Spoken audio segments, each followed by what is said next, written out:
Without objections, we're going to call the meeting to order. None heard.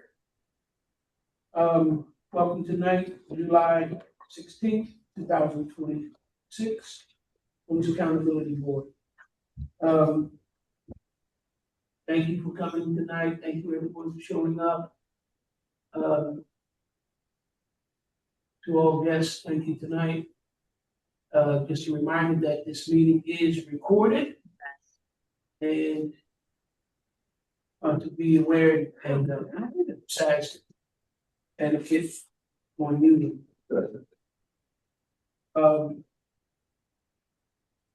Number 3 agenda is to approve Thursday, June 18th meeting minutes. Is there a motion? I move that we approve. I second. Do I have a second? Sorry. All those in favor with approving June 18th meeting minutes? Aye, the unusual emojis. Any nays? The ayes have it. June 18th meeting minutes are approved.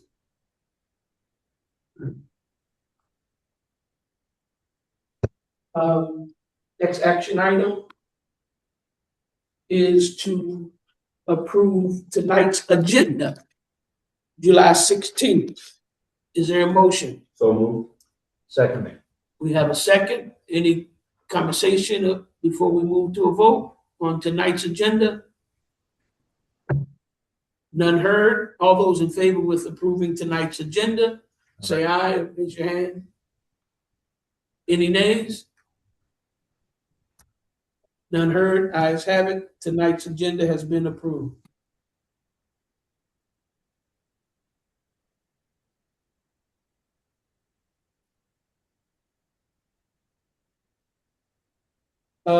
Action item number 4, board requests. With that is referring, of course, to those who may be joining us for the first time.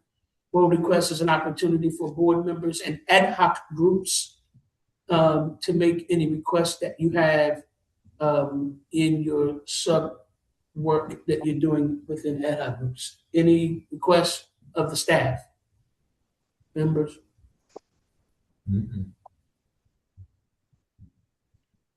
None heard. I think we have a member trying to join. All right, so no request.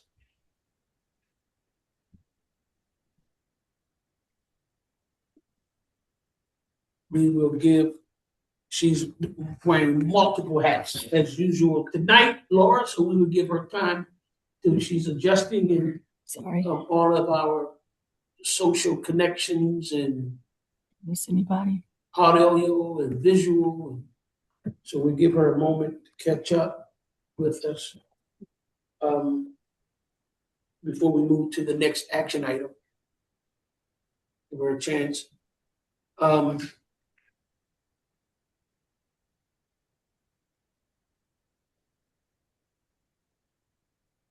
And next action item is the committee's report. I'm assuming that means, oh, we moved that to 5. Okay. The subcommittees, I'm sure, excuse me, ad hoc groups, I think we moved it to number 5. Okay.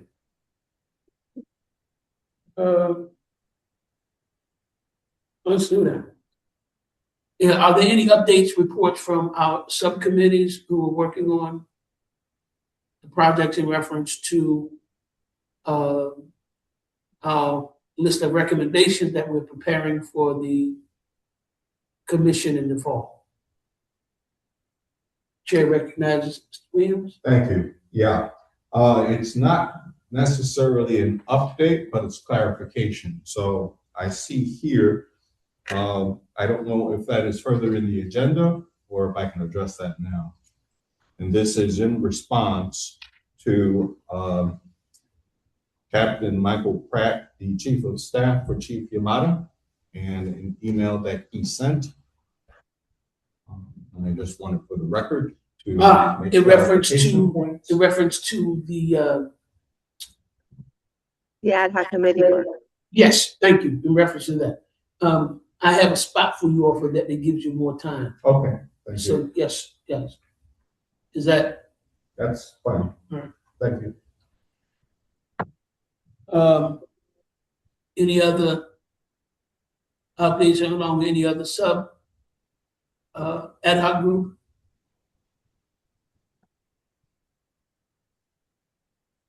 All right.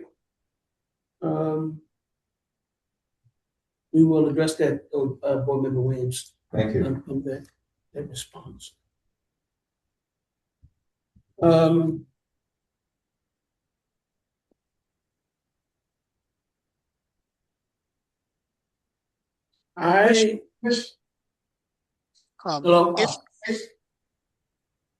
If I Yes, may, Rick? a thought along ad hoc groups that have sort of gone inactive. And I'm raising of our listening tours and those as to when we will or can we re-implement or reinstitute that process. Greg, I'm sorry, we didn't get the beginning of what you were saying. You were breaking up on this end. It may not be you, but could you please repeat that? Okay, ad hoc group listening tour. Implementation or re-implementation of those starting in the fall. Should we not put that on the agenda, or is that an old business, or where can I put that in as a conversation, something that has not happened for a while?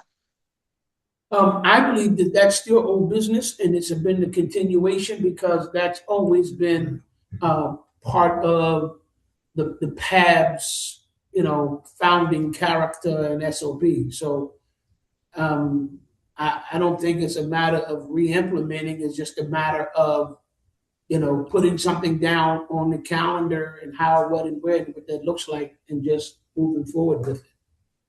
Okay, thank you.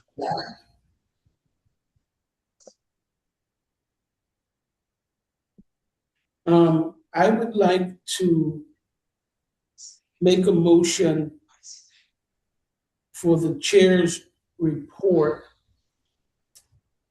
to be moved under this, after the staff report.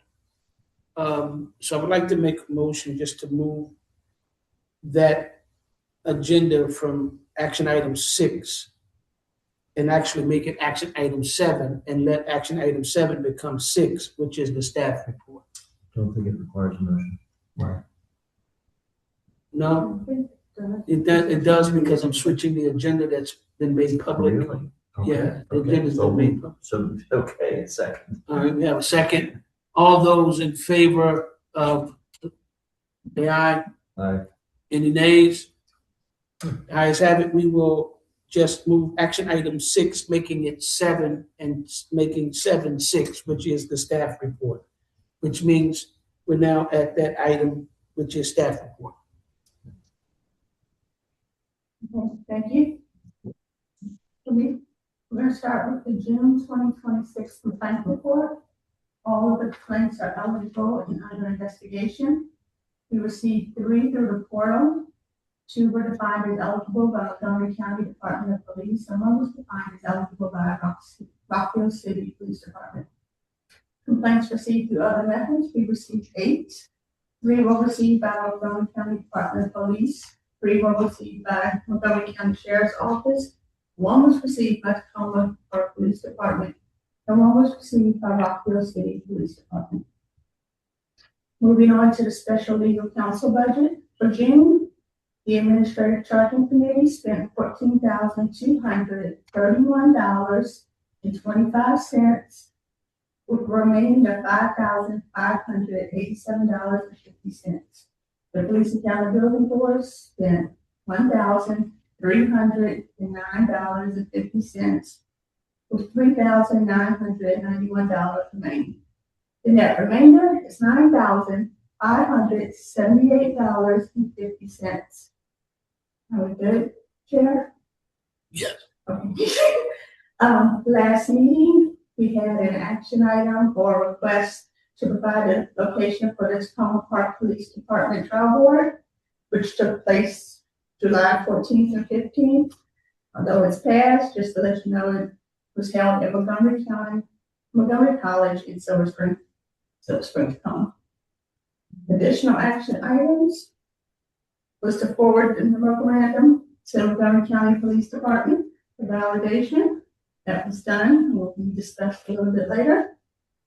We also had an action item.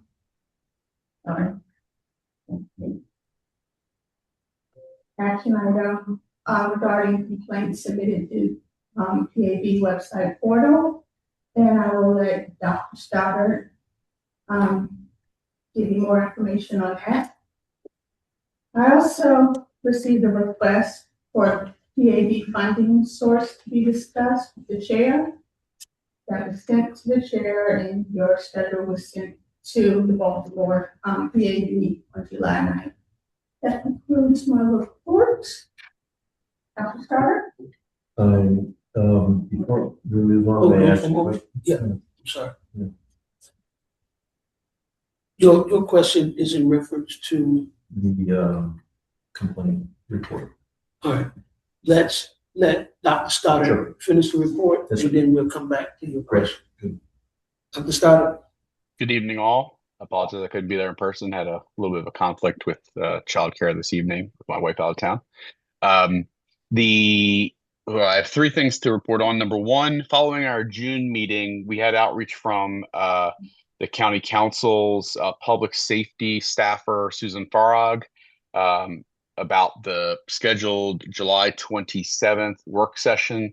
After some back and forth with the chair and the committee, the chair of the Public Safety Committee, Councilmember Katz, has decided to postpone the scheduled July 27th hearing for the fall, in large part because he wanted to have the full-time staff person for the PAB/ACC to be onboarded prior to that conversation, in case there were takeaways from that conversation that needed to be implemented. He wanted that person to be on board. And so we don't have a rescheduled date, but it will occur in the fall. The council is on recess in August and returns in September. So I would anticipate that it's in September or potentially early October that it's rescheduled for. On the front of the PAB/ACC administrative manager, I am pleased to announce that the first candidate was offered a position and has accepted the position. Their first date, their start date is actually August the 10th at their request. And so I think I'm okay to announce the name of the person. It's actually Quasi Hawks. So Mr. Hawks is currently a member of the ACC and will be moving to become the staff of the PAB/ACC. Obviously the onboarding process is actually fairly expedited, given that obviously he's already gone through the review process associated with becoming an ACC member, including the background check and such. And so that process is actually moving forward more quickly than expected. And so we should have Mr. Hawks fully on board by time the next PAB meeting rolls around, I believe. So I want to thank the committee that did the interviews, including Bishop Walker, Alicia, and from the ACC, Mr. Hopkins. So that was our contingent there. And then the last item was there was a request to review complaints submitted to the PAB immediately. And so the way that we're able to get this done quickly is the TEBS group for the county is able to set up a URL that is basically a rolling list of everything that comes in. Now, it won't prompt you every time something comes in, but it provides literally the web form as it is submitted by the complainant. And every time you click on the links, you'll be able to see the rolling list of the complaints as they come in. And so that will essentially be a running list for you all to utilize. And Laura should be able to distribute that link from TEBS by the end of the week. And so hopefully that once you take a look at that, and you can tell me whether that meets your needs, but obviously that will be literally the information as it is submitted to the Police Accountability Board via the complaint portal. So it's sort of unredacted and as it comes in, so you'll be able to see the base information there. So I will stop there. That is the totality of my report, and happy we could take any questions. Chair recognizes. Yeah, so I have a question about the, thank you for your report on staff, including the dollars, including the number of complaints. And I know that you do that every month. And I believe that last month, and I may be wrong, there were some complaints that you reported. You don't have to go back into it. I just think that every month there probably are. Mhm. What I note is that in the minutes of a public meeting, and maybe I don't have this right, but there's an item in the staff report for the May, in this case, May monthly complaint report with no detail, followed by a bullet on budget with significant detail. So here's my question. Should we be including in the minutes the report on the number of complaints as the staff gives us in a public meeting anyway, it might be public, so that the minutes will capture the number of complaints that were reported? The report is actually posted on the PAB website for you to see. No, I mean and maybe not necessarily, I'm just asking the board, given that we have so much detail on the budget dollars down to the penny, I just wonder if the number of complaints might also be reported in the minutes. I can understand your question, but basically the way, as you heard Laura responded, it is a public record on our It is, website right, for us to right. see. I don't know if it's thinking the matter of what just the logistics or cosmetic, you think, have it in the report. I don't know, we're not missing anything, No, you know. it's- no. And I will say that I raised this because I've had a lot of interactions with members of the public in the last few weeks, well, along the last few weeks. And they go straight to the minutes for information. And I just wondered, rather than make them chase around and find it somewhere else, if we're announcing it in a public meeting. No, I understand. I think at this point then, and I want to ask this for this main reason right now, because I think it's a good question, especially once we are fully staffed. I'm sure it'll make it easier, but let's ask now since the question was made public. I know to add something now would be a little unfair for Laura with all the work that she's doing alone. I can accept that. But I wanted to ask you if you can, yeah. All right, if you're fine with that. She's already so good on meetings, honestly. Yeah, Without so, developing the information, she's got it on her screen. so yeah, if Laura's fine with just, Thank you. right now making that, and it's not another weight Thank you. which is already carrying, I think that's a good idea. I mean, All that. it's already public anyway, so Yes, why sir. not put it on? Yes. If it's easier for the public, if you're saying the public is. I just want them to know. Chair recognizes. Thank you. To piggyback on that, it is a public record already. It's on the website. Websites, as I understand, information can come there at some point where it's updated. So for the sake of posterity, should it not be in the minutes so that it is on the record in the event we ever have to go back to revisit, whether it's months later, years later, whatever the case may be. No point well taken, and I think we moved on from it. I think we can agree, and it's not a cumbersome thing for Laura to make it so. Thank you. It will start with this meeting going forward. I mean, No, back. Yeah, thank you, so Laura. it will be retroactive, but That's it will fine. be this meeting going forward. So let's make that clear. That it will not be retroactive, but it will be from this meeting going forward within our minutes All good. that we approve on the following agenda. Thank you. Copy that? Is that okay for the rest of the board? We understand that? I don't think we need to make a motion on that. If we do, we can, but I don't think we need to. It's just something we're adding. If I may make a recommendation, perhaps in this meeting minutes, we should reference the fact that this is a new edition and that previous reports are found on the website elsewhere, so that someone who is looking for these won't draw out that the May minutes lack them. Rather, they'll know that they're found somewhere else. We can even put the link in the meeting minutes there for the other location. Agreed. Yeah. Are are we saying that we'll put them in the minutes but take them away from the website, or will it be in both places? No, he's not saying that, Okay. but that's not what I understood him to say. What I understood him to say was, because we're in this public meeting and we're mentioning that, let's make it clear for someone to understand that, not to look retroactively back at previous months and expect it to be there when they're seeing it from this time forward. That's fine. We just want to make that clear. That's all, why they're not seeing it in the previous meeting minutes or agendas. No problem. I think if I understood you right, Dr. Stein. You did. And I was just simply saying we could actually even put a note in there about where they can find the previous reports that are not inside the meeting minutes from previous months. That way it's even more informative for people who are just looking at this month saying, oh, why isn't it in last month's? It actually gives them an indicator on where to look. Right. So we're just asking, and of course, Laura's probably already on top of it and got a note written already. So Just to note that all these meetings are recorded on YouTube, and there's a transcript, full transcript of going on the meeting, so you can also see it that way. Yes. copy that. Thank you, Laura. Thank you. Good. Thank you, Rich. Go Thank ahead. you. Thank you, Chuck. If I may, Bishop, I'm having trouble hearing some of the other individuals in the room other than yourself. Oh, so if I'm following you, you're saying I'm talking loudly? Is that what you just said, Craig? No, I'm hearing you very well, but the other individuals I am not hearing.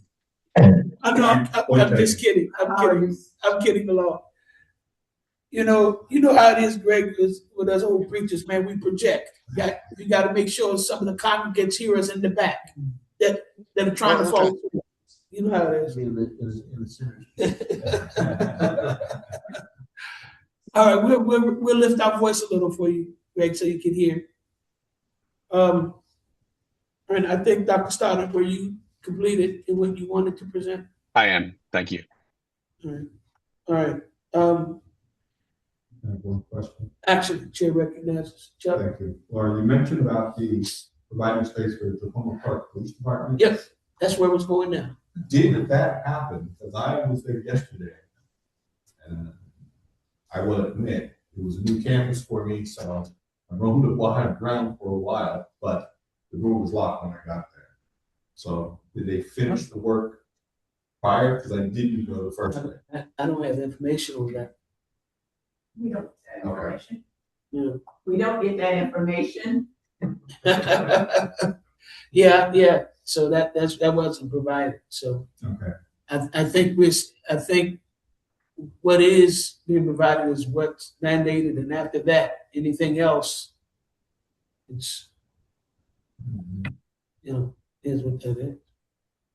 So, all right. I want to move back or to the point of the chair's report, and then we will move on to the next action item after that. So, Chuck, I'm sorry, you had something first. And Yeah, mine was on the committee report. Just okay, for, I had that. You're right. I got that in old business here. okay. I got that. Thank you. I didn't want to forget that. It just popped No up. problem. I apologize. So for the chair report, I wanted to kind of go over the letter that we received, and I wanted to make sure that Vice was here to kind of. We had two different points as we did our sub ad hoc group meeting on this response. If you recall, in our first, I believe it was the first quarterly meeting with the MCPD chief, who volunteered that whatever we would need and we would ask, that he would be more than willing to share. And we concluded that we would draft an actual letter, a proposal to him, and he agreeingly said that he awaits the letter. We sent out the letter, and we have his response. Hopefully, most of you had a chance to see the letter that was made available to us by Laura. As soon as she got the response, she sent it out to us. So hopefully everyone had a chance to see that. The board is still in its agenda to create this full atmosphere of transparency and clarity and mutual working relationships with the LEA, sometimes more specifically the largest one, which is the MCPD, not minimizing any other LEAs. So the question was sent out upon, again, Chief Yamato's invitation to ask for the specific information based on the 2025 annual report. The 2025 annual report, in our first quarterly meeting with the chief, he expressed that he may have thought that there was some information missing that he could have shared or wasn't shared or whatever it was. And so we agreed in a reciprocal way that, hey, we want to make the opportunity for you to share. Here's the ask upon his volunteering that. We got his response after we sent the ask. So I think one of the things that we can adjust, if you read the letter, is we're totally and absolutely flexible on the timeline of when this information can get to us from the LEAs. And in the letter, there was a frame of 3 days. That's something that is totally flexible. We're not stuck on this 3-day return.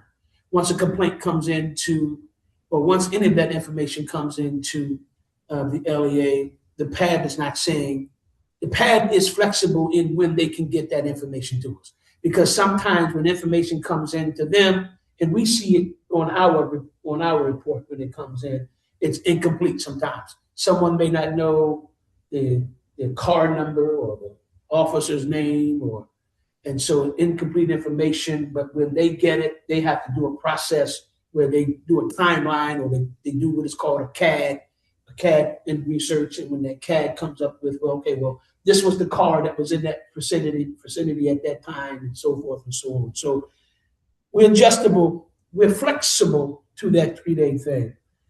I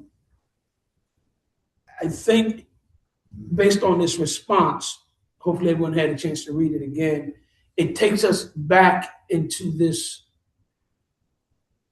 revolutionary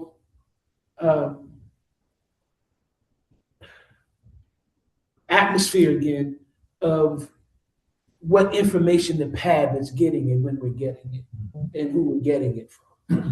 There's information that he referenced in the letter that he's already sending up to our staff that's addressed to the ACC, which is accurate. That's accurate. That is happening. His information is being sent to the staff and that addressed to the ACC. What the PAB was asking directly at the chief's invitation was that information shared from him to us. And it was our understanding that that was something that was workable. So we are back at this point again because we're preparing for the fall meeting with the Public Safety Committee. This information that we need to help us be more accurate on what our analysis look like to arrive to us arriving at trends.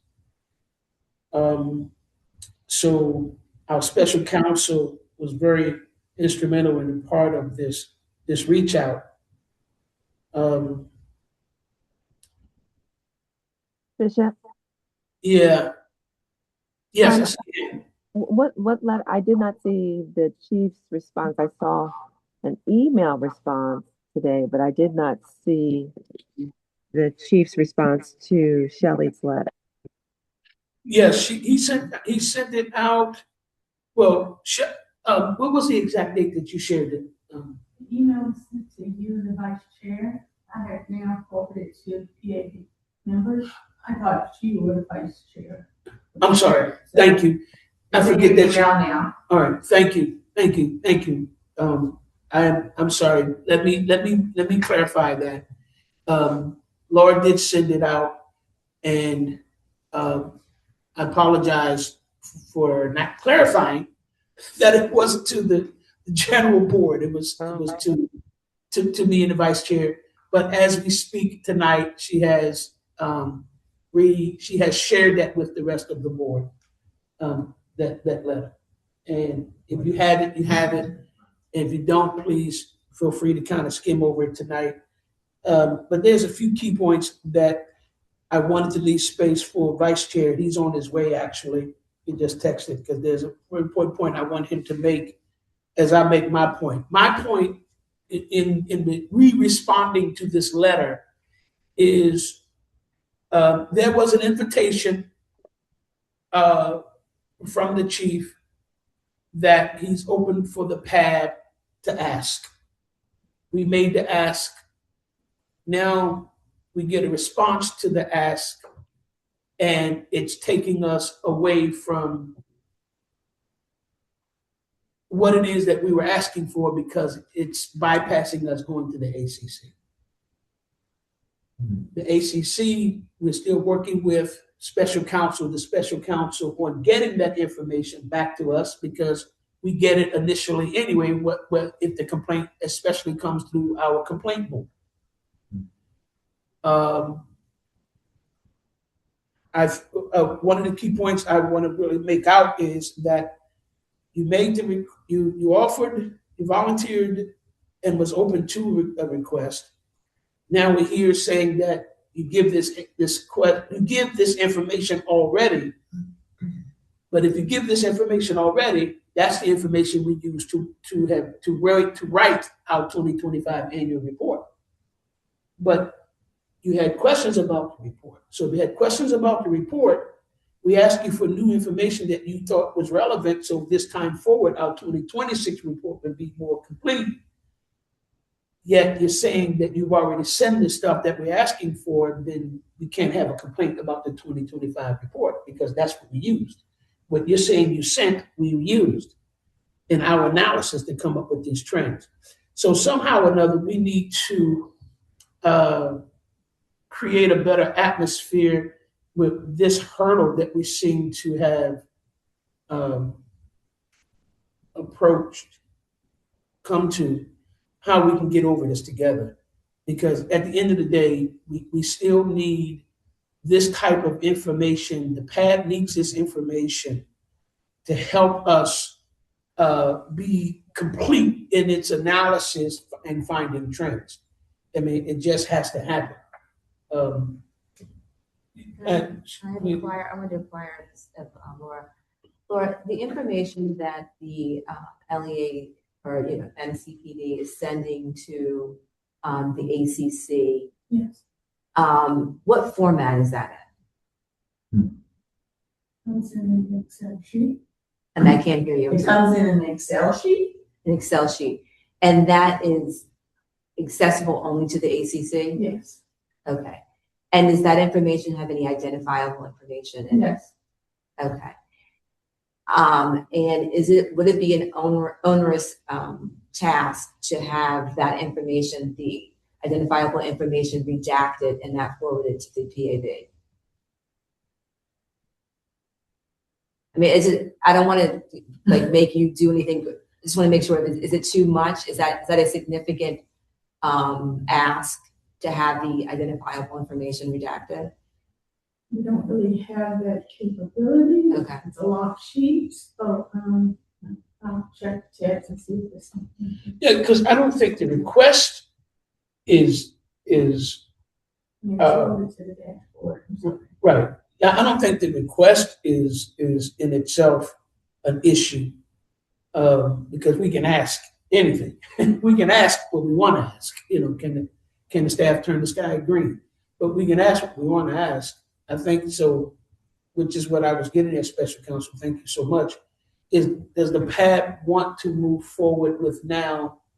Because I don't want to make this a back and forth with the LEAs. This letter was his response. Okay, fine. He sends it, he sent it, he feels doesn't have to do, okay. How else can we get this information within the parameters of the law, within the parameters of protection of identity and cases, and not give us ownership of something that is currently under review by the ACC.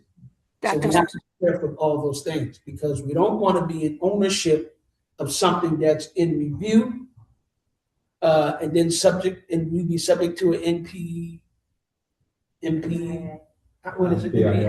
NPIA. We don't want to be subject to that.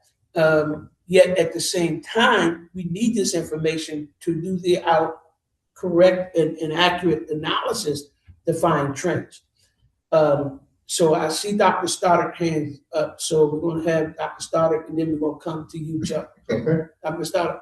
Yeah, my view of this is if the PAB receives complaints directly and the police department receives complaints directly, I don't see why the PAB couldn't receive the same information that the police department itself receives as it relates to complaints. Now, my understanding of some of the back and forth with the ACC is much more around the investigative files and the concluding work of an investigation. And so I think there's a distinguishing feature here about the complaint data that is different from the discussion that is broader about the investigative files, the findings reports, things of those nature, where I could understand where there's an ACC work product where they would have greater control. But what I'll do is I'll work with Laura to review what's in the spreadsheet relative to what's in a complaint that you all would receive directly and see how much work it would be for us to provide the equivalent to what is found in a complaint filed directly to the PAB, if that makes sense. Yeah, it does. And I think that would be tremendously helpful in moving us forward to what we're trying to accomplish here as a PAB. Again, just to make it clear publicly, the PAB is not asking for personal information on any law enforcement agent or officer. We're looking for information that specifically speaks to what the complaint or what type of a complaint that we're looking at and that we have, which will help us build analysis. Chuck, and then we have Laura because her hand is up. So thank you. I'm hoping that, let me see if I understand this, because if we're asking to request all citizen complaints received by the department be forwarded within 3 days, we're not asking for outcomes.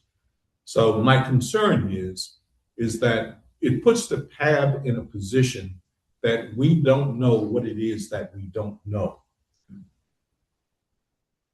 I don't understand why we can't get a preliminary that says we received a complaint, police brutality, investigation to follow.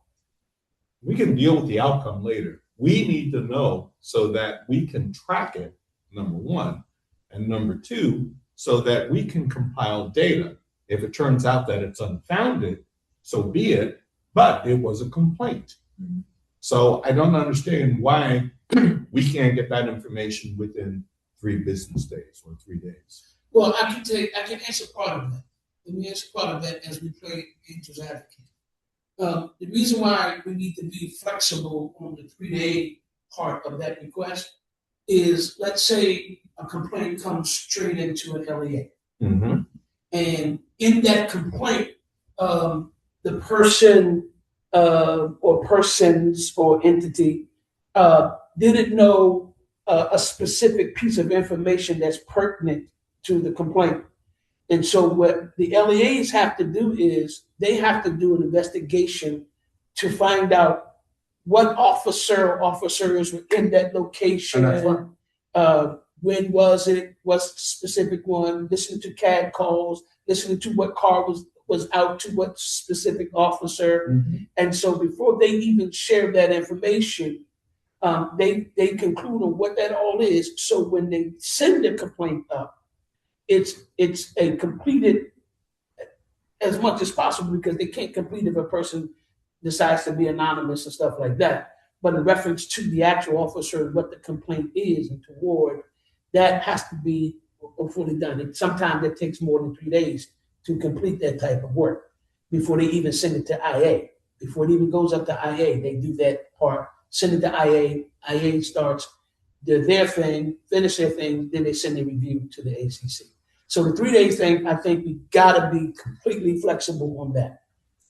The question on the other first part of the question then is, we don't see why we can't get this information. I think Dr. Stoddard was kind of alluding to that, and we have been saying that all the time anyway, which is we all get this information. We get it from the portal, the LEA get it there straight to their complaint, and this is two separate conversations where the PAB is also looking for when something has been adjudicated via the ACC. We want that information too, versus as well, not verse, but as well as what the departments are getting, the LEAs are getting. So I think we just kind of answered that. We can work that out. 3 days, we can't be stubborn on that. We got to be flexible on that 3 days. But I would submit, and forgive me if I'm characterizing this incorrectly, but it sounds more like just sit still. We'll get you the information when we get it. All we're asking for is so that for tracking purposes, you get a complaint. And if the complaint comes in and says, I was brutalized by a police officer, I don't know his name, but it happened in this location. We just want to know there was a complaint. Fill us in with the details as you go through that process. I'm going to further suggest, after attending the statewide PAB meeting, that we just benchmark other counties and find out how they are handling this situation so that we can be on track. Again, to me, it sounds more like a sit and wait, we'll get you the information when we get it prepared. Yeah, hold on, what Laura? Laura. Okay, just an FYI, the PAB viewer has a complaint view tab, and the information is there. Case viewer. From the LEAs. Yeah. Laura, I want to make sure, because I'm on both sides, I don't want to say one thing. So the PAB and that viewer that we have, that the ACC has, and the viewer that the PAB has, some of the information is crossed. See, that's It's the same information, only redacted. It's certain things are taken out from the ACC side, which PAC is not allowed to see, but it's there. I will admit that we had a technical error, so it's not completely up to date. Like we have to get June up, but there's a complaint view tab in the PAB viewer. okay. So what we're saying is, based on that being shared, Dr. Stoddard said, what Chuck was asking, I think Richard and special counsel. All right, we need to understand that the PAB has two different things going on. One, the information that we're asking is part of the conversation of what's happening once things are adjudicated through the ACC. We need that information. Help us with our analysis. We need that. On the other hand, we're talking about actual complaints that just come in, whether they're completed or not. LEAs, if you're getting a complaint that 50 people ran a stop sign, and out of those 50 people that ran the stop, I'm just using this as a point of context. Out of those 50 people that ran the stop sign, only 5 of them were complaining. Okay, well, we want that information, completed or not. We're not asking for anything specific. This aggregate information help us with our analysis. So those are two things we have to make sure we address in those separate ways, because when you do see that case viewer on the PAB side, that's not answering the other part of what we need from the ACC, but it could be answering what type of complaints and when and how many of them are coming in from the complaint viewer or side. Okay. I'm trying to get to a point now where we're not building this back and forth with the LEAs. How can we circumvent this to get what we still need on our own to move forward? Because we have a responsibility to sit before the Public Safety Committee anyway and say, hey, this is what we were able to do. We have an issue. Somehow we resolved it. This is how we did it. Here's what we're saying. That's what I think I want to kind of move forward, because I understand everything you're saying and agree with you were saying.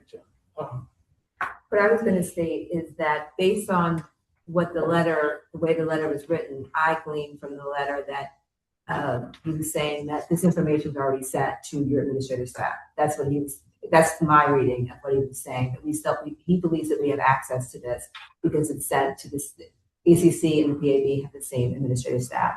To answer your second question, the police under the statute, police department, the LEA departments have to send this information monthly. So there's a time, it's not they send it anytime they feel like it. It's on a monthly basis that they have to send it. So then what you're saying is making the 3-day standard is out of the question? Well, I think that what the bishop said makes sense, but under the statute, it's monthly. Yeah, I think statute is, first of all, we got to remember, they're going to stick to what the statute says. That's simple as that. So to keep it from being a confrontational relationship, we have to be flexible in understanding that, 3 days is just completely something that's flexible. It's just, we're not, hey, all right, remove 3 days out of there. Can you still get us this information of complaints?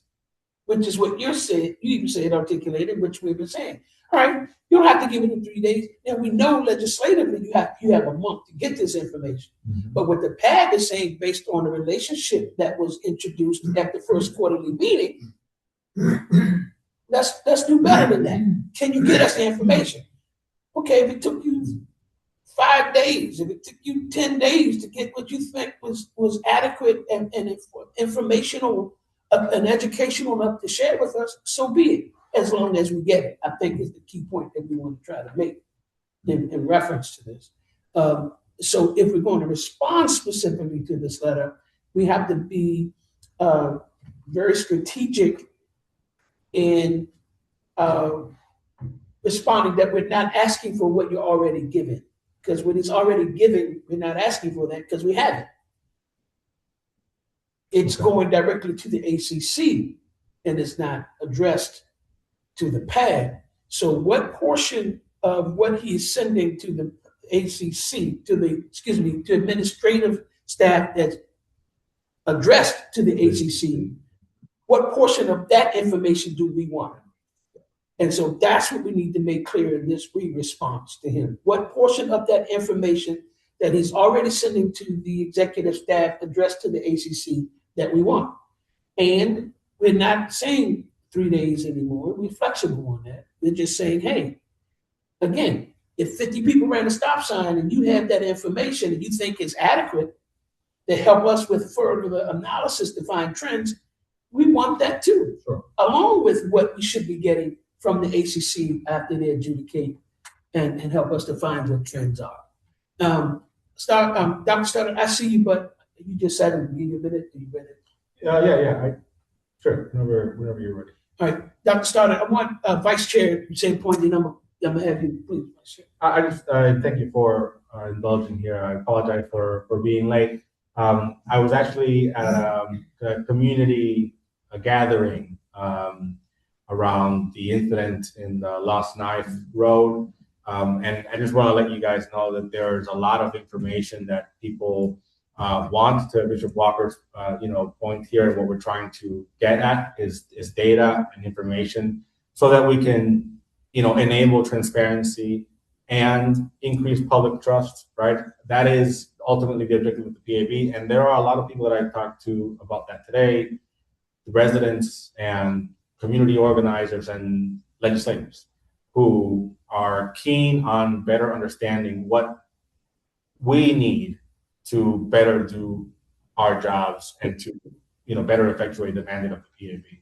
So again, I think that, I was just there now. I was coming from that. So again, I apologize for being late, but it is important for us to continue to be out there and in these communities that, have been affected by some of these incidents. And of course, this is something that's going, is being investigated, and we will let the evidence lead us as PAB.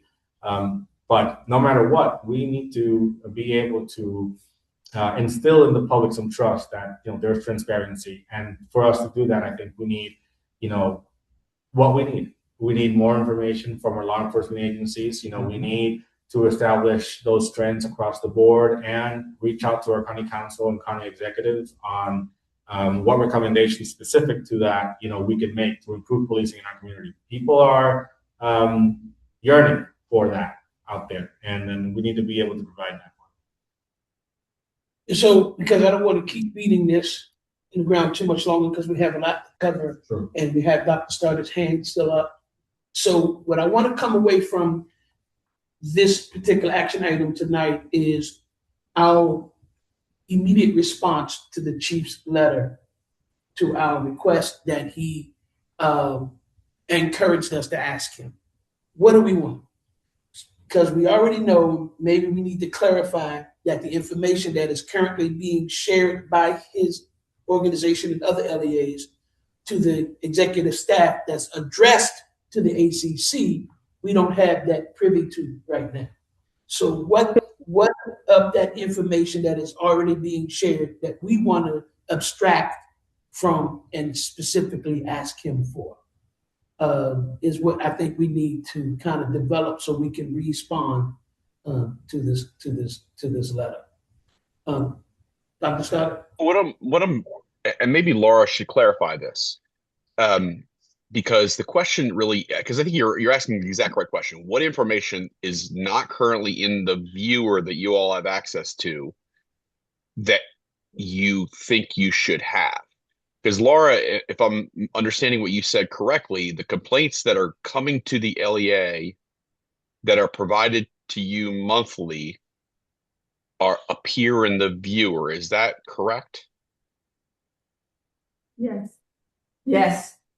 So I guess what I would humbly recommend to the PAB is perhaps the PAB member should review the information from several LEA complaints that are in the monthly report to see if the information that is in there, in what way is it deficient, and then that would become the basis for your follow-up letter. If I'm understanding it could be the timeliness of it. I think that's an entirely appropriate thing to follow up on if you wish, but it may be worthwhile to see what's in the viewer before determining if there's additional information beyond just the timeliness that is deficient. That's logical. That's logical. I want to, because their hands have been up, so I'm going to go to Member Chris, and after Member Chris, Member Hudson. Thank you. From my perspective, that the question that Dr. Sutter raised is kind of the problem with not having transparency over the information that the LEAs have. We don't know what is missing from the portal because we don't have access to the initial complaint. So it's going to be hard to understand what we need if we can't see it. But for that reason, I think it seems most rational and even most simple for the LEAs just to send us what we send them, which is the PAB complaint file that's filled out by the complainant. That's accessible to us. That's what we send to LEAs. I think we should just get that whatever form that they receive from the complainant in return. I think it seems weird and almost inappropriate for a whole class of complaints that are submitted to the PAB to have like full transparency, but then there's this whole other class of complaints submitted to LEAs that we don't have oversight over. Just merely for tracking, how long a complaint has been open for. I think it'd be rational for us to just get that initial file from the LEAs. Well, I see your point. My question to that would be then getting that as we, we use the example of what we get and what we send and what they send, the question would be then, the information that they're getting, is it any identifiable information that could put in a place where now we have information and inventory of information that now puts us in that NPIA thing, because it has officer's name, it has badge numbers. So I can understand some way or another we need to edit our request based on that, what you were saying, Chris, that says we're not asking for any identifiable information that you're getting on particular complaints. We want to know what type of complaint, when this complaint, how many times that this type of complaint is coming to you and that you're getting, and we can get that by every time that you send it to us. We're not asking them to go through some process and trying to create some Excel form to do it. We can do it ourselves. We just need to make it clear that if we're saying send us like we send you, we need to make it clear that we're not asking for identifiable information, is what I think. So Yeah, can I respond real quick? yeah. Yeah, I think that's fair. I will say we do receive the full initial complaint that's submitted to PAB without any kind of redactions. But I think if they want to redact certain things, I think that's fine. But I think it's important to note that we receive, I personally identify information if a complaint includes it in the complaint. Yeah, I agree. I was just trying to play the angel's advocate because I believe what I think their fight would be on that, and that would be their fight, protecting. It's not something that we need. Right, and it's not something that we need. So since we don't need it, okay, we can offer that in our request. Hey, we don't need that, but this can you, because it was at your invitation anyway at our first quarterly meeting that you would be open to receive that request from us. That's what I want to keep leaning back on. Member Hudson. Yeah, is it not possible for the LEAs to send their copy of the complaints to the ACC and a redacted copy to the PAB? Is that not possible? Can they not do redactions? I'm sure anything is possible. It's just a matter of if they would be willing to do so, because they're not mandated to do it. Can we not ask? We can ask, yes, ma'am. We can ask anything we wish, which is what I think we're working on right now. Yeah, thank you, Vice Chair. And I think, I would agree with both Alicia and Chris here on this. I think, Dr. Stoddard, from your point, I just want to make sure I'm also tracking, where we stand right now. The way that I've tried to explain this from my point of view is we have complaints coming into the PAB that we can see in its totality, their totality. We have complaints going to law enforcement agencies where we only see what we see from the viewer, right, which is sort of categorically just categorical descriptions. And then we see the outcome of the ACC, the decision, not what we used to, where we've talked about this sort of the rationale and the background, the detail. And what I want to try to make sure that we are kind of coming back to is that we are not only here for when officers commit wrongdoing. Like, there are lessons to be learned there, of course, but there are also lessons to be learned in cases where they don't, and there are still procedural improvements that can be made. And so, long story short, I think what we're missing is we have 1/3 of that puzzle. We've asked the ACC for more information as it relates to those cases that may not get to that decision sort of juncture. But also we've tried to ask LEAs for that same information. That's kind of what we're trying to ask now, is not just the complaints, the categorical descriptions of the complaints, but the descriptions of the complaints and as much other information as we can, to Chris's point, we get from the PAB portal already. So I would agree. I think that it's something that, we should ask our law enforcement agencies to just CC PAB on those records to the ACC. If I'm not mistaken, I think we've talked about PG County doing something along those lines already. I may be wrong, but No, I think correct. so. So this is not unique in the state, and again, it's something that will help us to, especially with those cases where there might not have been a procedural issue, but there are still areas of improvement, whether that's for coaching or for otherwise. What our mission is, I think, is broad enough for us to entertain that. Ron? Yes, Chair. Wow, this is obviously a recurring issue of importance. I think I got at least 2 or 3 questions. First, with respect to, as Dr. Starrett mentioned, any deficiency, are we able to articulate such deficiencies that may have a material effect on us creating policy or addressing the complaint itself, or same or similar complaints? And 2, I think George just alluded to it. Do we have information with respect to the other PABs experience with obtaining this information? And if so, how are they going about, securing full disclosure? And then lastly, as we bat this around, we know that this law emanates from the General Assembly.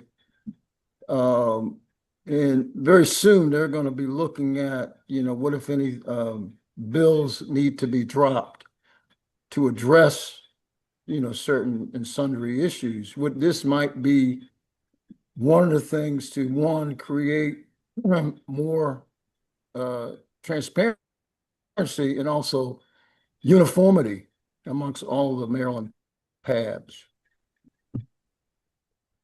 Good questions. Dr. Earl, I'm gonna let you answer first, and then Ken.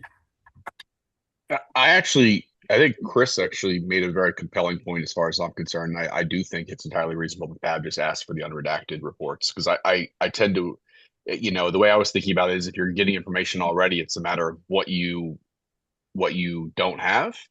But I think he astutely identified that you don't know what you don't have if you don't see the baseline complaint. So I think, frankly, the PAB is well within their rights to ask for. Now, I candidly do not know what laws govern information that police departments receive and what they can get. I don't know any of those questions. I'm not a lawyer, not trying to represent one, but obviously I can't speak for what the department can or can't do. Now, obviously, I have some influence on policy as it relates to the Montgomery County Police Department. Obviously, none on law, what governs what they receive, but obviously on policy I do. And so I don't think it's unreasonable to suggest that if legal, that the Police Accountability Board receive the same complaint information that the police department itself receives, given that the PAB itself is receiving the same kinds of information directly. And I will also note, and this is probably not surprising to anyone, but other people receive the direct complaints too, and they are often forwarded to both the PAB and the police department by the parties that receive them. And myself and others included have done so, in my capacity as working for the county executive. And so all of those things happen, and we obviously forward them through the PAB and the department directly, but there are obviously situations where the PAB doesn't receive things that go directly to the police department. And I do think this is an appropriate thing to push the police department on. And I do think, speaking in my capacity as your acting manager, I think this is a point that you all should definitely make to the council when asked about this, if it's not resolved by September. Because the council, obviously the state legislature can do what it will do with regard to increased accountability, but the council has already, in the case of the monthly reports, added additional requirements to the Montgomery County Police Department on reporting and could do so as well for things that like the original complaints. I think I saw Kellner. Kellner, Hey, did we lose Oh. him? Oh, there he is. yeah, I agree with with with these comments. I mean, there's value in continuing to ask. There's value in making a record for the council and for the state to see. This is a brush off. We wrote them a letter, letters, following our regular practice, just telling them what questions ahead of time we would like to ask you at our meetings. And they said, no, we're not going to answer this. We're reading a narrow reading of our statute. Now, of a record, they can call this cooperation. It's not cooperation. We're asking simply for a copy of a complaint that just by virtue of whatever was going through the complainant's mind went to them directly instead of to us. And therefore they have this and we have to wait for a sanitized version of it. There's value, and I think Chuck was alluding to in seeing the raw complaint. Someone saying they were scared, they were left outside in the cold, whatever they were saying, and us seeing it and to be able to tell people, the public, that, hey, we have seen these. These are trends. These are things that we could follow up and ask them about without focusing on that complaint. Hey, what is your policy about these different issues? We've heard complaints about this. And so, let's keep asking. I don't think they're going to, change their tactic. But there's value in saying, look, this is where we are. We can't always agree with them. We tried to work with them. We're not getting this. Agreed. So I think we need it from here then, because I think we all kind of narrowed this down. We kind of peeled it apart, addressed it very well. In response to the July 1st letter, we're asking that the acting executive director, along with Laura, and we want to prepare a letter in response to the chief's July 1st and say the same information that you're sending, and correct me everybody, please, that you're sending to the ACC when you get these complaints. The PAB is asking for that information, redacting all identifiable information. If necessary. If necessary. We can even put that in there, if necessary. Now, my question while I'm trying to make this statement is, do we want to put a bullet point of what we identify as something that's acceptable to being redacted, or we just want to keep it general? Because if we do speak too specific, then we get all tied up. I prefer not to. Right. Because I don't want to give them the way out, make them find it. Exactly. That's what I was thinking. So we need to address this July 1st, re-respond to this July 1st, because we've been re-responding. I don't know if in the letter we want to indicate that, upon your initial invitation to us to feel free asking you. I think, I don't know if that reminder needs to be in there. I don't want to do it but I think it should be a part of the record, because it is a part of the record. Talking to our staff that, hey, as a reminder of your invitation for the freedom of asking you for this information that you're sending to the ACC, if you can address it to the PAB, redacting any identifiable information. Somewhat on those type of words is what we're trying to present to the staff now and get this back out to them. And any other comment, anybody on that, please? I'll go after Dr. Stone, if you don't mind. Anybody else want to make that's just a rough part. I thought that Dr. Stoddard stated, why can't we see the unredacted complaints just as the ACC is seeing them and just as the LEA is receiving them? I think that's what he's saying. I don't candidly know, and I'll have to look. I'm not sure the ACC is even receiving the fully unredacted as it comes into the LEA. And what I mean by that is, like, understand that some of these come in a handwritten letter, some of these come in an email, some of these come in a verbal report that is recorded by a police front desk person. And so I don't know that, for example, a handwritten letter is scanned in and then sent into the ACC. I think the PAB, I would not necessarily defer or frame what you're asking around what the ACC receives. I think I would frame it around the original unredacted version as the police agency received it, inclusive of emails, PDFs, handwritten, any. I think you would want to be broad in that regard, because I'm not sure that I'm not as expert as your former administrative managers who are full-time people would be on this, but I would certainly recommend that you frame it around the unredacted as it was received complaint. I like that.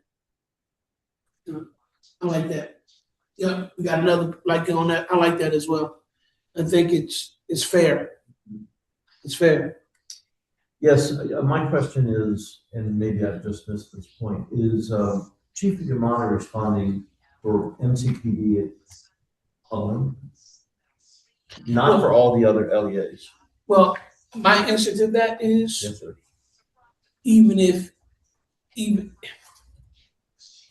My answer to that is the only way we can address this is that he's responding to the MCPD alone. Okay. Period. All of the other requests is independent. So we will individually send this type of request to the other LEAs because there's no way he can. That's where I was going. So thank you. Yeah. So right now we're just addressing him specifically as the chief of MCPD. Everyone else from Rockville on down, we'll send that individual type of request, the same thing. But we're sitting on the borderline of what I think Chuck had been saying for a while. You don't know, you don't know. Chris followed it up. Dr. Scott had cleared it up. So we're asked for that unredacted as they come in. When they get that complaint, give it to us. And that doesn't put us in any position to be under any type of MPIA because it's just a complaint. It's not a record of an actual investigation or review of anything. So that saved us on that. If I'm looking at that correctly, and I think I am. Greg? Yes, I concur with everything that has been said, but I'm going to go back to the principle. When we all became board members, we each took an oath and we were sworn to NDAs that we would not disclose any such information that came before us. Is that not correct? Yeah, it's correct. Does that not address any concerns that someone may have? Well, I mean, of course it does. And it speaks, that speaks on its face to itself. But I think at this point the bigger clarifying message is that we make this ask in this specific way. We're asking, when you get the complaint, send it to the PAB unredacted. Period. Exactly. We can word it, fancy and all of that, but I think we're all in agreement that that's what we're asking to as in our response to the MCPD, only. Right. His July 1st response to our initial reaching out to them. Correct, Bishop. Right? Okay. Correct. And just to clarify for Laura and I's benefit, you're altering the 3-day time frame request, meaning you really just want the unredacted. Affirmative. Okay. We are totally flexible to that 3-day thing because I can see how that may not be completely fair, if you will. So we're flexible to that because we know they have a responsibility monthly to give it. We're asking, hey, when you get it, can you give it to us? And I don't know if we need to clarify that we're not asking you to clean it up or anything. We just want a complaint. If somebody, third tire is they didn't get the information on the third tire of the car, we don't care. Just send us the complaint. That's all we're saying. Just send us the complaint unredacted. And if you can, the staff could make that write-up in response for us and send a draft to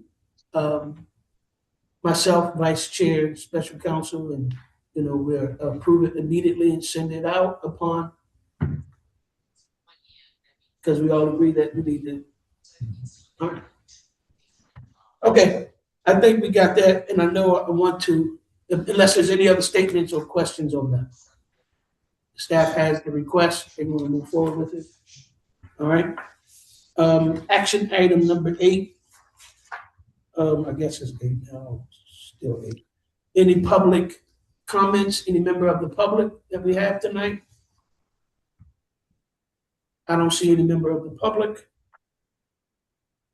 Action item 9 is other business or old business or, pardon me, previous business. I know Chuck had his hand up first and has been waiting patiently for that. So we'll go with Chuck and then with any other ad hoc sub-chair. Thank you, Bishop. This is in response to the letter that Captain Michael Pratt, Chief of Staff, or Chief Yamada, sent out to us. First and foremost, I want to thank, in my absence, since I worked the elections at our last meeting, and in my absence, both Alicia and Greg, who presented our output. I want to thank them for what they've done. It seems that he is unclear, and I'm highlighted here. He says, I'm not entirely sure what they mean by validate in context of their assertions. And Greg is there, so correct me if I'm wrong, is that what we looked at here are some of the best practices nationwide. Here is what we think Montgomery County Police Department does. Here's what we think they don't do. And we ask them to validate, is this information accurate?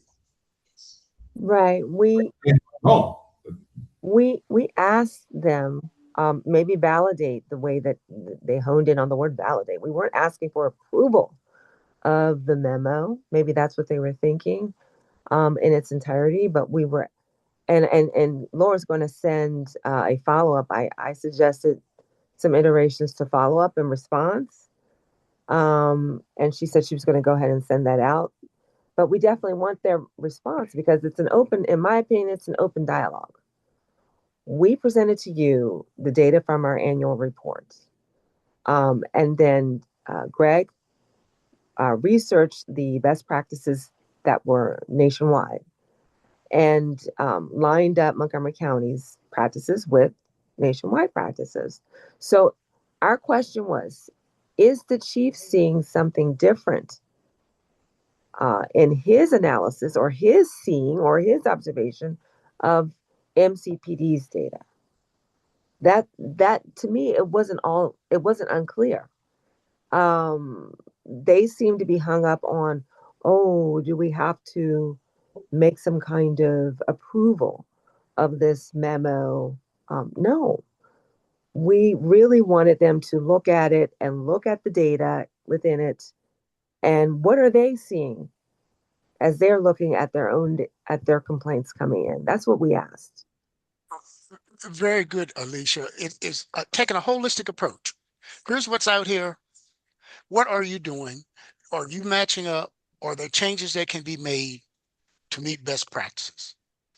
So yes, no, or maybe so. Right. To be very simplistic. Right. One comment that I would make, since while you were out, I had that conversation with Greg and Alicia, who presented the memo to the board. And then from my read, I want to first thank you, Alicia, for clarifying via email. I responded to your email as well. I wanted to make sure that we are the information that we're presenting as it relates to what the LEAs are doing and what gap exists between that and national best practices. I just wanted to make sure that we had crossed our T's and dotted our I's, because obviously you know, there will be challenges to that. Whether or not a law enforcement agency follows best practice or not, that we need to make sure that we can point to the research and the data and the homework that we did to stand behind that. So I wanted to just clarify that point. My initial recommendation was to make sure that we could validate that internally, but I do see a benefit in you know, that extra layer of confirmation. Here's how the PAB sees it. Hey, law enforcement partner, how do you see it? But at the same time, you know, I won't disagree that that kind of confirmation would take law enforcement agencies some time, unless this information is publicly available. I'm not sure how they would manage that. How would they go about validating that upon themselves? But from my perspective, I think if the PAB has the research and the homework done to explain how the LEA is performing and how here's the gap between that and the national best practice, I don't think that we need to have them validate that at all. I think we can present that, and you know, we can work with them, to your point, Alicia, on closing that gap if that gap exists. Does that make sense? Yeah, but and then George, to your point, the critical component of our data and our research is them sharing with us, as we've already discussed at length, the chief's response to Shelley's request. Mm-hmm. Pointed. All of this to me is Right. very coherent. It's all well connected. Yeah. Them to sit down. What are you guys seeing? Come on, guys. You know, we're supposed to be at the table together. What are you seeing? This is the data that we have collected. Chauvin was fastidious and very meticulous about gathering the complaint data and getting that to us. That is what we compiled and presented in our annual report. Yes, we formulated the tables and the graphs and so forth using that complaint data. And then Greg took the extra step of looking at national best practices. But again, you know, a critical component of our research is open and forthcoming and transparent discussion with the LEAs. Guys, what are you seeing? You know, are you, you know, I can't honestly believe they're not seeing the complaints unless they aren't. But I don't know. So is the question then, your report as it stands, the work that you all done, the subcommittee have done, can it stand up to the challenges or scrutiny that will follow? And I guess the second question would be, or follow-up question would be, would it be prudent to dig a little deeper with research to conclude that the information is something that doesn't require the approval, but it can stand on its own? Those are my. Yeah, the memo is not finalized, and in any respect. This was entirely preliminary. We wanted their response. To finalize the memo and for us to sit down with a vote, to me, that's a missing piece. Greg, do you have anything else to say? I mean, no, Alicia, I think I'm trying to figure out what other phantom research, what additional are the board members looking for? I'm a little bit quizzical because I'm like, what is it that you're concerned about regarding the data in Greg's? Here's the thought, Alicia, from my perspective. Yeah. I went out, pulled information. We're saying nationally, this is what's happening, what we find. Okay, here's what we say we're doing internally from what we could best collect. Are you, in fact, meeting these national standards? Are you doing this internally? If you're not, that's okay. So. And if you are, then say so. It's fantastic. Just what are you doing? Are you meeting national standards? Are you not doing? This is what you're doing. What comes out of this? Where are you in this mix? We're not condemning, we're not persecuting or prosecuting. It's a question based upon what we collected last year in our annual report that we put forth. If I may. Okay. I mean, Here's challenges my and take on it. scrutiny, I mean, the national best practices are the national best practices. I mean, I really, I'm trying to figure what. So let's say that we're compiling our report, and we say that we noticed a trend in Montgomery County that X is happening, and we're getting more complaints in this area. National best practices demonstrate this in terms of how they are addressing this problem. We don't have that in Montgomery County. Okay, that's what we're looking for. Now, before we go out and say we don't have it, and then Montgomery County Police or one of the LAs or whatever come back and say, "But we are doing that." But we did, yeah, we never verify. We did not say you don't have it. If I'm recalling the iterations of the memo, I'm sorry, I don't have it pulled up in front of me. We are not saying you don't have it. We're saying these are the best practices. It was more open. It was more seeking of information because we've said it a number of times. We don't have what we don't have. Quite frankly, it would be great to have the outcomes because that's what the enabling legislation calls for, formulating trends from outcomes of disciplinary matters. We don't have that. We have the complaints. And regarding the complaints, said it a couple of times, we have. We don't have. So we're not being in terms of accusatory. challenges and scrutiny. Yeah, go ahead, Greg. I said we're not being accusatory. We're trying to reference what was originally asked from the report and say, here's what we're saying. Confirm you are doing, you're not doing. It's a simple statement. It's okay not to be doing it, but you're trying to get there. Precisely. We want to hear you say, we are doing this. Great. Yeah. Show us what Yeah, you're doing. Show us what you have that is different from us. How does the chief's data regarding complaints diverge from ours? Okay. One thing I would say, and just correct me, I'm pulling up the memo so that I can also refresh my memory. But there are a few categories, right, that we're talking about here. For example, right from the annual report. Yeah, policy compliance. We have it's a table and it's a column. One column on one side it's what Montgomery County does today, and on the other side is national best practice. So the national best practice, I totally understand, and I'm with you guys on. What I am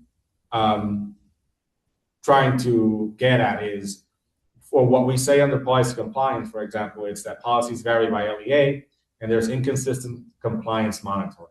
So I'm not sure exactly what that means, but if that is the question, I think we need to restate that as a question. Because right now we're saying this is what we see in Montgomery County today, is that there is inconsistent compliance monitoring. So I would ask the question, how do we know that?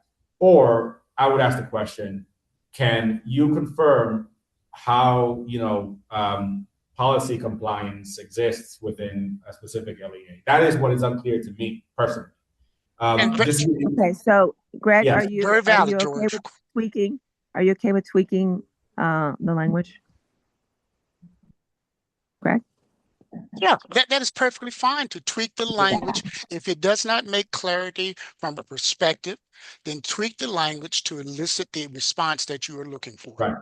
Right. Let me give you one more example just to be absolutely clear. There's one category called stop data where we say the national best practice is supervisor coaching programs, civility and communication training, and there's some other things. And then we say for Montgomery County that there's inconsistent coaching and unprofessional conduct is increasing. Some of that can be alluded to from our trends, from the complaints that we receive, but we either need to make that clear where that's coming from, or we need to ask the question. How do your based on stop data, how do you match the national best practice, open-ended. Yeah, that would be that is very reasonable and should be done, George. Absolutely. We want to get the best response, and if the question is closed in it, then open it up so that it elicits conversation. Mhm. Yeah, that's what I was asking earlier too about, what you were saying in the report versus standing on its own or, avoiding any type of confrontational closed off response. So opening it up to open-ended questions, which is what the term that Greg just used I think is important, because we want to create a dialogue that's free from any misinterpretations of us pointing the finger and saying what isn't happening, which makes us fall back on what Chuck said earlier, because we can't say what isn't because we don't know what we don't know. So we have to be careful about what we are saying. Absolutely, Bishop. Absolutely. Okay. I see Ron, your hand is up, and then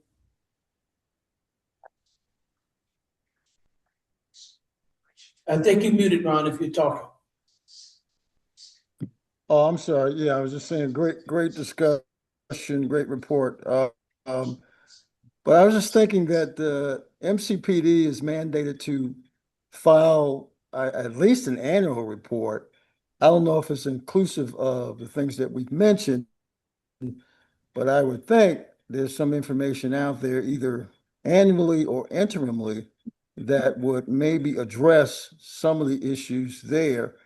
Not that we would have to change, but certainly it would be an opportunity for us to measure based on what they are mandated to report. And if they're not, then maybe that's something we need to get them to do by way of amending policy within MCPD. So if you got a report that you've signed off on and it covers these same or similar issues, wouldn't that be something to reference against in terms of whether or not they're following best practices? Make sure that my understanding of and I don't have it in front of me either, but I can remember reading some of the report, is I think at this juncture of what we're talking about, we're more or less trying to invoke a conversation and a mutual communication with open-ended questions that would lead us to the point of knowing what we need to know, since we don't know what we don't know, right? So I would like to suggest to the ad hoc group, if, and I don't mean to put Vice Chair on the spot, but I guess I am getting ready to do it, is if the ad hoc group that is, and with all the hard work that you all put in, and Ron, and Greg spearheading this, would you be willing to allow Vice, in his professional capacity as a data analyst and researcher, to kind of look at and make some suggestions that create open-ended questions, give it back to you, and then Ron, and then Greg, because of your vast experience in sales and knowing what an open-ended question looks like that invokes conversation, you approve it and then we move it forward. Is that a good idea, Greg, Alicia? And then resubmit? You're saying re-forward to Chief Yamada after that? I think at that point, if you are in agreement with any suggestions and changes that the vice chair has, send it back to you all. You look at it. If you like it, you like it. Then since it's already gone up, just resubmit it. From there is yes. Sure. I have no issues. Sure. I have no issues at all with that. Yeah. Okay. I can take a look through and send something to you guys in a week, maybe 2 weeks. I have some family coming into town, but happy to be of any kind of assistance that I can. Can we try a week more than 2 rather than 2 weeks? Because we kind of. Can you say that again, Alicia? Alicia, we can't hear you. Can we? I know, George. I know you're pressed because family coming in, but can we aim more for a week rather than 2 weeks? Because Yeah. I think how about next Friday? That sound good? Terrific, because they've already received one version, I don't. So Chief, they've got a heads up, He asked, is next Friday, he was saying. Yeah. Okay? All right. And as an FYI, I'm on board with that. I just had surgery. Some of you may or may not know, and some days my recovery is a little rough, but I will try to make sure I'm available. Dr. Stoddard? Yeah, I was reading through the memo. One thing I would comment on, I think it's probably really relevant to you all. The police department just put out a solicitation for its new records management system, and it would be timely for the board to make recommendations about key features of a record management system as it relates to some of the things that you're asking for here, because they'll be reviewing solicitations, and it may be worthwhile for you all to opine. You could comment saying, your record, we see that your records management system was put out for bid on June 26th and closes on July 27th. And to that effect, any system that the county procures should be able to do. Several of these items are record management type inputs. And so it would be timely because, candidly, I suspect that will be a conversation that the council has on their record management system. And so, these kinds of inputs would be relevant to what the police department procures and how that contract is framed with whatever vendor is selected, how this information is maintained in a way that is supportive of police accountability. That's great. Yeah. Thank you. Okay. All right. So we agreed upon that. You all work on that. Friday, you have it. You do your resubmission since it's already been initially submitted. Any other current old business? Yeah, one piece of old business, I mentioned it earlier about re-implementing or restarting our listening tours. I know George and we did it a few times, but getting out to the various organizations so that we can hear from them directly, things that may not necessarily be coming in through a formal complaint system. Yes, and again, we'll just reiterate that I don't think it's a matter of having to re-implement. I think it's just a matter of continuing. Just pick it up and just go forth, because that is the founding character principle of the PAB, which is to reach community and help. So I say, yeah, if you have already been working with vice chair and another, as long as it's not a quorum thing we meet. Right. I wanted to participate on the listening tour, but would that be too many for that? Say it again. I wanted to participate in the listening tour, but would that trigger a quorum? I don't know. George, I think last conversation, which was several months ago, you were now leading that program. Is that not correct? I think right. I think the last meeting you and I held, Greg, and I think we did think about also rotating amongst board members that were interested in, having a conversation and being in the community. I'm happy to do that. Alicia, if you want to step into that, I can, either me or Greg can step out. I think so long as we're not four, I think we should be okay. Right. The other thing I would suggest too is, based on conversations I've had, the one organization that might be worth reaching out to is the Street Outreach Network. They do a lot of work with the youth in our communities, and just having a conversation today with some representatives of that organization that informed me and wanted to have conversations with the PAB about how we can, what the synergy is between us and some of the things that they see themselves in providing the services that they do. So I think that could be a good, a good organization to meet as well. Right, George, can you repeat what event you were at earlier today? I think it was it was just a meeting with some community leaders, some legislators around the incident that happened, the shooting on Lost Knife Road that's being investigated. 2 days ago. On what row? On what? I'm sorry. On what? What was the last part of what you said? On what? On the incident. The incident, the shooting that was the incident that happened last night, Road was a shooting of a person that was killed by law enforcement. And there's news about this, obviously, but that happened last week, I'm pretty sure. Yeah. Okay. So, Yeah, on the 12th. Yeah. Yeah, and this is obviously currently under investigation, which is why I said, we at the PAB will let the evidence guide us in our job, but that was something that I was there Yeah. for listening some of the members of the community on that. Thank you. Okay, let me see here. All right, I'm sorry.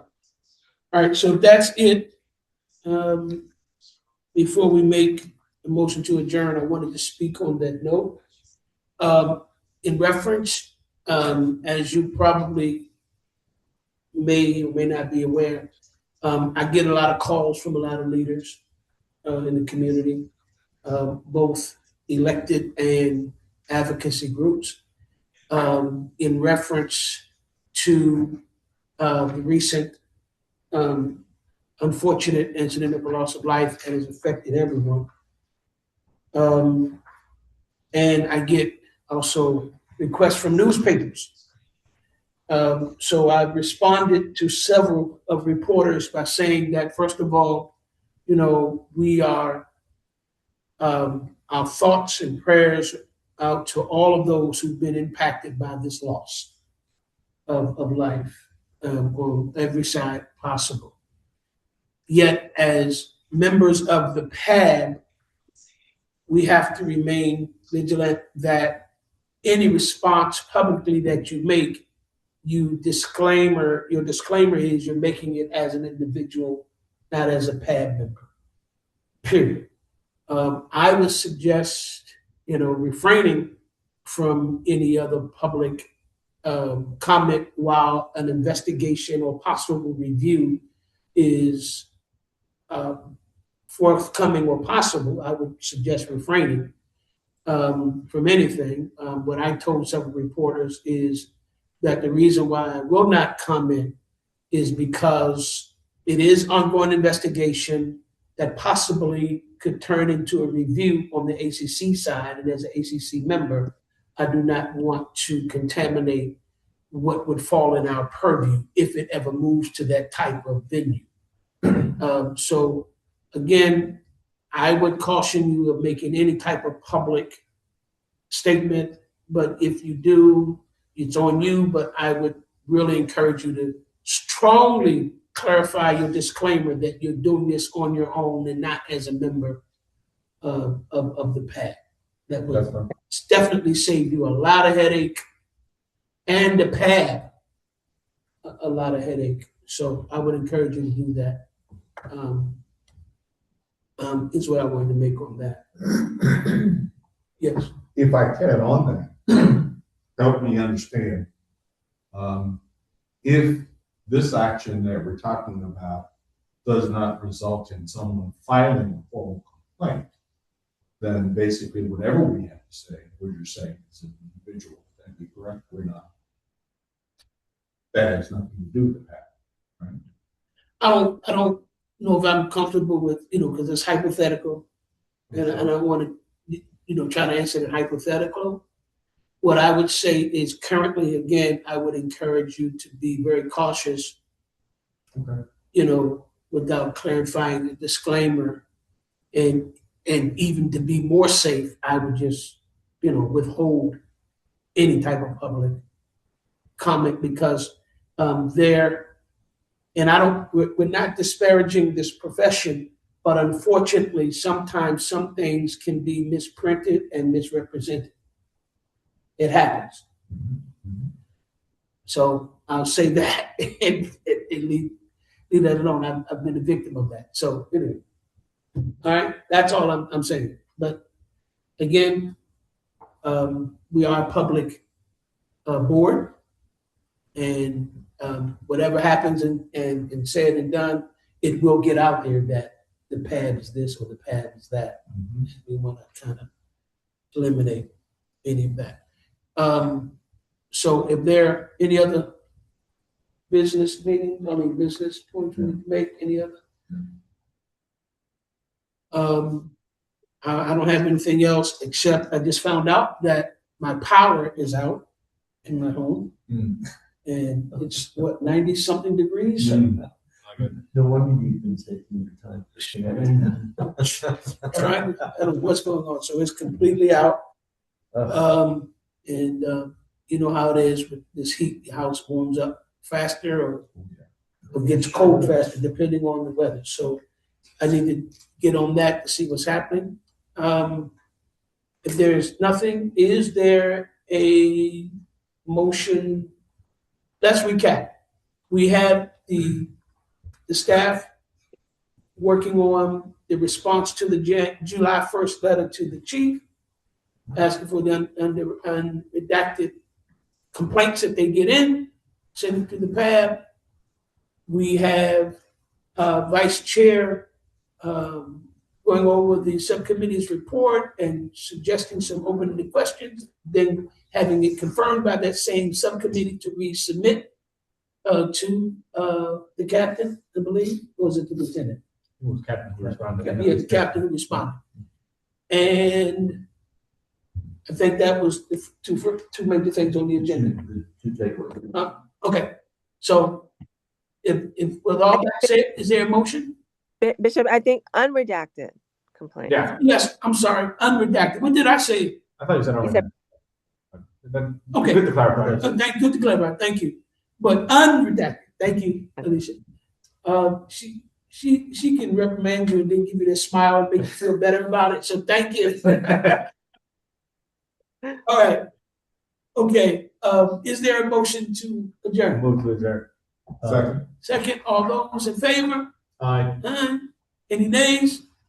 The ayes have it. Thank you, everyone. Thank you, everyone.